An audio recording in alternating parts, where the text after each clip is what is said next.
Welcome to my channel. Today we will be talking about the best use of funds from a Square loan. I've been using Square loans, or Square Capital as it used to be called, for a few years now in my own business, and I've learned that how you use those funds can make or break your cash flow. Because a Square loan is typically repaid as a percentage of your daily card sales, it really feels like an advance on your future revenue, not a traditional monthly payment loan. This makes it crucial to use the money in a way that directly boosts your sales or efficiency. Based on my experience, the absolute best uses fall into two main categories: high ROI investments and essential growth capital. High ROI investments. First, think about anything that has a clear, quick return on investment. Inventory or equipment that accelerates sales. This is number one. If you're a retailer, use the money to stock up on your best-selling items right before a major holiday. If you're a restaurant, maybe it's replacing a broken, essential piece of kitchen equipment that's causing delays. For me, it was buying a new espresso machine, which allowed us to serve 20% more customers during our morning rush. That increase in daily sales directly covers the daily repayment, making it a sustainable choice.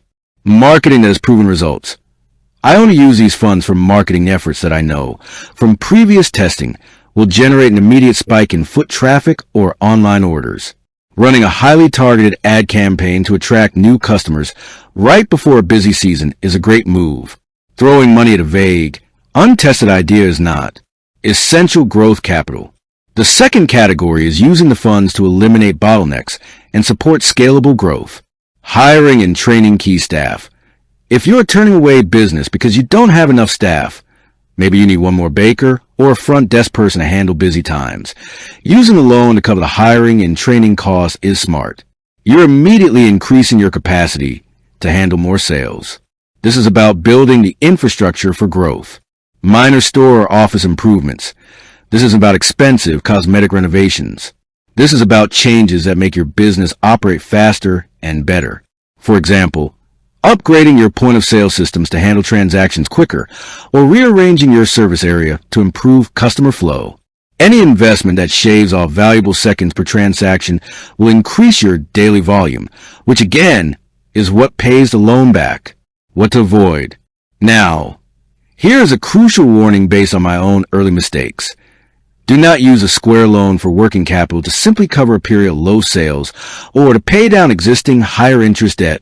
It's too easy to fall into a trap where you're paying off a loan with funds that aren't tied to the growth the loan was supposed to create. These funds are best used as a tool for expansion, not as a temporary emergency lifeline. Use it to make money, not just to survive. Focus on strategic, immediate impact investments, and you'll find the Square loan is a powerful resource for scaling your business. With that being said, thank you for watching. For more finance videos, kindly check my page. Please like, share, comment, and subscribe to my channel. Thank you.